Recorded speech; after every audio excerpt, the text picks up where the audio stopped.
আপনারা জানেন আজকে রাষ্ট্রীয় শোক ঘোষণা করা হয়েছে। গতকালকে আনুমানিক 1টার পরে 1টা 13 মিনিটে একটা আমাদের জঙ্গি বিমান প্রশিক্ষণ করার সময় বিধ্বস্ত হয়েছে রানওয়ের খুব নিকটে, এবং সেই ক্র্যাশ সাইটটা ছিল মাইলস্টোন স্কুলের একটা বিল্ডিংয়ে, যেখানে আমরা অনেক কোমলমতি ছাত্রছাত্রী এবং শিশুসহ অন্যান্য শিক্ষক এবং অনেকের আমরা নিহত হয়েছেন।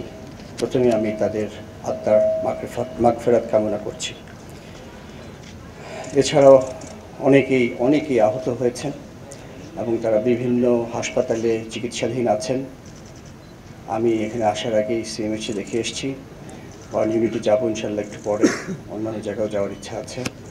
সবাই চিকিৎসাধীন আছে এবং যারা ওখানে ছিল তাদেরকে আমরা যত দ্রুত সম্ভব উদ্ধার করে এবং হেলিকপ্টার ব্যবহার করে এবং ফার্স্ট রেসপন্ডার হিসেবে সেনাবাহিনী এবং বিমান বাহিনীর উদ্ধার কর্মীরা গিয়েছিল, সাথে ফায়ার ব্রিগেড, অন্যান্য যারা ছিল সবাই তাতে রেসপন্ড করেছিল এবং আমরা যত দ্রুততম সময়ের মধ্যে সম্ভব আমরা তাড়াতাড়ি তাদেরকে এনে চিকিৎসা দেওয়ার ব্যবস্থা করেছি। এছাড়াও আমি নিহত এবং আহত সবার শোক সন্তপ্ত পরিবারের প্রতি আমার আন্তরিক সমবেদনা জানাচ্ছি আপনাদের মাধ্যমে। আল্লাহ আমাদের সকলকে ধৈর্য ধারণ করার ক্ষমতা দিন এবং এই শোক যাতে কাটিয়ে উঠতে পারি সেটাই আশা করি, সেই শক্তি যাতে আমরা পাই। পাইলট আপনারা জানেন, অনেক মিডিয়াতে অলরেডি এসছে, আপনারা দেখেছেন যে পাইলট যখন বিমানটা তার নিয়ন্ত্রণের বাইরে চলে যাচ্ছিল, সে তার সর্বোপরি চেষ্টা করেছে বিমানটাকে একটি খালি জায়গায়, বিশেষ করে ওই মাঠটাই পেয়েছিল যেখানে সে নামানোর চেষ্টা করেছিল, কিন্তু তারপরে তার শেষ চেষ্টা সফল হয়নি বলবো, কারণ বিমানটা আছড়ে পড়েছিল ওই বিল্ডিংয়ের উপরে। কিন্তু সে সেই নিয়ন্ত্রণ রাখার জন্যে বা বিমানটাকে দিক নির্দেশনা যাওয়ার জন্য যে মূল্যবান সময় দিয়েছে, তার জন্যে তার যে ইজেকশন বলি আমরা, বিমান থেকে বের হওয়ার যে পদ্ধতি আমাদের, সেটা বিলম্বিত হয়ে যায় এবং তার ফলে সে তার নিজের জীবন উৎসর্গ করেছে বা সে আজকে আমাদের মাঝে নাই। এই জন্যে আমি একটু আগে আমরা তার ফিউনারাল প্যারেড বা জানাজা করলাম। আমি তার আত্মার মাগফিরাত কামনা করছি আবার, এবং তার শোক সন্তপ্ত পরিবারের প্রতি আমার গভীর সমবেদনা জানাচ্ছি।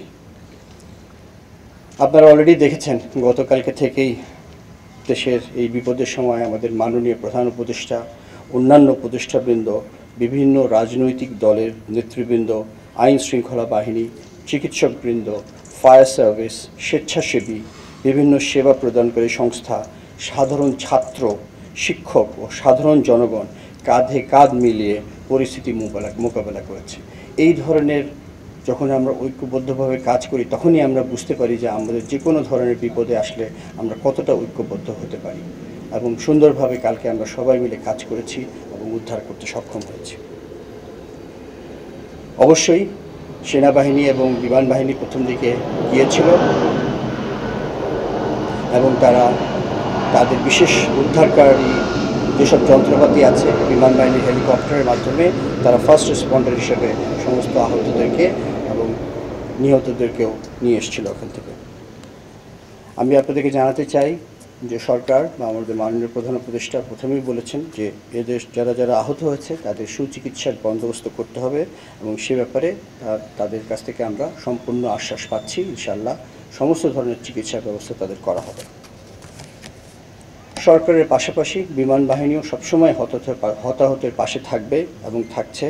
আহতদের সুচিকিৎসা নিশ্চিত করতে যা করণীয় আমরা সব কিছু করব। ইতিমধ্যেই গতকালকে আমরা একটি উচ্চ পর্যায়ের তদন্ত টিম গঠন করে দিয়েছি। তারা অতি শীঘ্রই এই তদন্ত করে বের করবে যে কী ঘটনা ঘটেছিল, এবং তার ভিত্তিতে আমরা ভবিষ্যতে যদি কোনো কিছু ভুল ত্রুটি থাকে তার অবশ্যই ব্যবস্থা নিব। আপনাদের মাধ্যমে আমি দেশবাসীকে একটা বিশেষ অনুরোধ করতে চাই, সেটা খুব জরুরি আমার জন্য আপনাদের মাধ্যমে বলা। সেটা হচ্ছে, দয়া করে আপনারা দেশের এই বিপদের সময় সোশ্যাল মিডিয়ার বিভিন্ন গুজব, মিসইনফরমেশনে কান দেবেন না।